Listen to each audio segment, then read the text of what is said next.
What is up, you guys? Welcome to the 11th tutorial of programming in C. And in this tutorial I'll be talking about this lovely thing called nested for loops. Now nested for loop means a for loop inside a for loop. So enough of me talking, let me show you how it's done. So we'll declare two variables for this because there are two for loops. So I'll write a for loop first.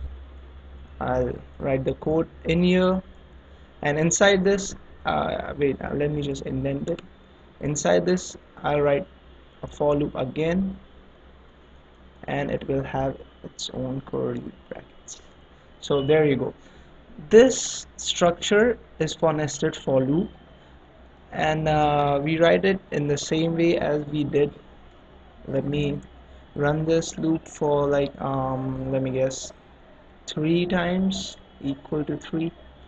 Okay, I plus plus, we want to increment it by 1, and even here I'll run it 3 times maybe. So j is less than equal to 3, j plus plus. Okay, now this loop will run 3 times and the outer loop will run 3 times, so in total it will run 9 times. If you see, 3 3s are 9.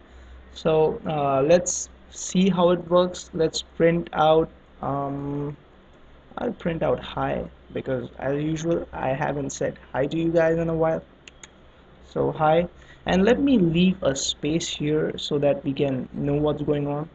And we come out of this for loop, and here we will print out just nothing, but we will just go on a new line. Okay, so what this will do is, okay, this loop will run a first time, it will start running, it will say, oh, there's another for loop. So before this runs the second time, this loop will run 3 times, so it will print out hi 3 times first.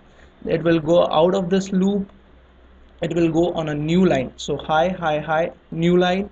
And this loop will run the second time now, the outer loop, and again this loop will run 3 times, so hi hi hi, and again new line.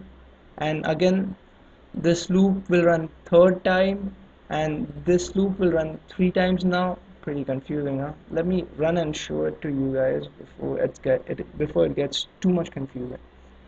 So there we go, hi hi hi, and it gets out of the inner for loop, and it prints out a new line, so it goes on a new line. And then again it prints the hi 3 times, again new line, 3 times, again new line. And that's pretty much it. This is nested for loop. I think that's enough for this tutorial. That's all I wanted to teach you guys. We can even indent this if you want, but that's fine. And now you can see, after indenting, we can actually make out our main function ends here, this outer for loop ends here, and the inner for loop ends here. So in the next tutorial I think I'll be talking more about applications of for loop, and trust me guys, it's gonna be awesome. So stick with me, and thanks for watching, and we meet in the next video.